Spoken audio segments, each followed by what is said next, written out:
सब ही मानते हैं कि सहाबा किराम का ईमान और उनका अमल वो सबसे आला है, सुन्नत के सबसे करीब है, सुन्नत के बल्कि ऐन मुताबिक है। तो चुनाचे हम क्यों नहीं देख लेते ईद मिलादुन नबी के अलावा भी कि हमारा एतक़ाद क्या सहाबा किराम के एतक़ाद के मुताबिक है कि नहीं, हमारा अक़ीदा क्या सहाबा वाला है और हमारा ईमान क्या सहाबा वाला है, हमारा अमल क्या सहाबा वाला है। क्योंकि कुरान ने दो टोक अल्फाज में ये इरशाद फरमाया, फ़इन आमनू बिमिस्लि मा आमनतुम बिही फ़क़द इह्तदौ, कि अगर लोग सहाबा किराम के तरीक़े के मुताबिक ईमान लाएंगे तब हिदायत पर होंगे। व इन तवल्लौ फ़इन्नमा हुम फ़ी शिक़ाक़, अगर वो सहाबा के तरीक़े को छोड़ते हैं तो वो गुमराही में होंगे, जिसका फ़ैसला फिर अल्लाह रब्बुल इज़्ज़त क़यामत के दिन करेगा। तो सहाबा किराम का ईमान हमारे लिए मेयार है। और याद रखें कि ईमान का लफ्ज़ कुरान ने सिर्फ़ अक़ीदे के हवाले से इस्तेमाल नहीं किया, बल्कि तमाम आमाल को भी ईमान में दाखिल किया है।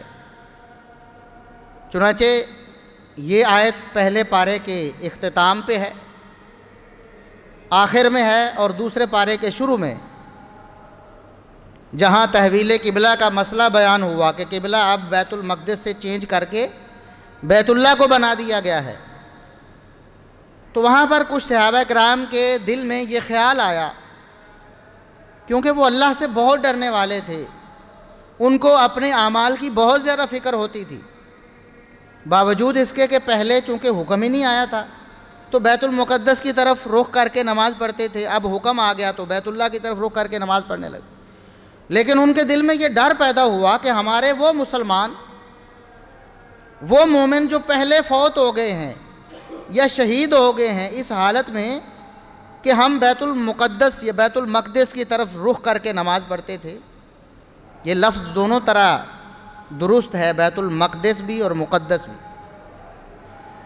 तो जब हम उस तरफ रुख करके नमाज़ पढ़ते थे, पता नहीं हमारी नमाज़ों का क्या बना, क्योंकि किबला तो तब्दील हो गया है। पहली नमाज़ों का क्या, हमारी का क्या बना, और जो शहीद हो गए, फ़ौत हो गए, उनकी नमाज़ों का क्या। तो उस वक़्त अल्लाह रब्बुल इज़्ज़त ने ये आयत नाज़िल फरमाई, वमा कान अल्लाहु लियुज़ीअ ईमानकुम, नबी के सहाबा, अल्लाह तुम्हारा ईमान ज़ाया नहीं करने वाला। बात नमाज की हो रही है, फ़िक्र सहाबा को नमाज की हो रही है, और अल्लाह रब्बुल इज़्ज़त वजाहत नमाज की दे रहा है कि तुम्हारी वो नमाज़ें जो बैतुल मुक़द्दस की तरफ रुख करके तुमने पढ़ी हैं, अल्लाह उनको ज़ाया नहीं करेगा। लफ्ज़ इस्तेमाल फरमाया, वमा कान अल्लाहु लियुज़ीअ ईमानकुम, अल्लाह तुम्हारे ईमान को ज़ाया नहीं करे। तो नमाज को भी ईमान कहा, ये कुरान का उसलूब है, और रसूलुल्लाह सल्लल्लाहु अलैहि वसल्लम का भी फरमान यही है कि आपने भी ईमान में तमाम नेक आमाल को शामिल किया है, नमाज, रोज़ा, हज, ज़कात भी। अक़ीदा तो है ही ना, नमाज, रोज़ा, हज, ज़कात भी ईमान में दाखिल हैं। तो अल्लाह ने फरमाया कि सहाबा की तरह ईमान लाओ, यानी अक़ीदा भी सहाबा वाला बनाओ और अमल भी सहाबा वाला बनाओ। तो सहाबा किराम हमारी मुश्तरका बुनियाद हैं अहले सुन्नत की। तमाम मुसलमान इस बात पर मुत्तफ़िक हैं कि सहाबा किराम वाकई मेयार ईमान है। मेयार ईमान होने का क्या मतलब, अक़ीदा भी उन वाला और अमल भी उन वाला, वही मोतबर है। तो क्यों नहीं हम गौर कर लेते रबीउल अव्वल में भी और बाकी पूरे साल में भी इस बात पर हम गौर करें कि क्या हमारा ये अमल, हमारा ये अक़ीदा, हमारा ये नज़रिया, हमारी ये फ़िक्र, हमारा ये मनहज, हमारा ये मसलक क्या सहाबा किराम के मुताबिक है कि नहीं। क्योंकि सहाबा किराम ही वो हस्तियाँ हैं जिनके बारे में अल्लाह रब्बुल इज़्ज़त की ज़मानत और गारंटी मौजूद है। उन्हीं के बारे में फ़रमाया, उलाइका हुमुल मुमिनून हक़्क़ा, अगर दुनिया में कोई हकीकी मोमिन है तो ये लोग हैं।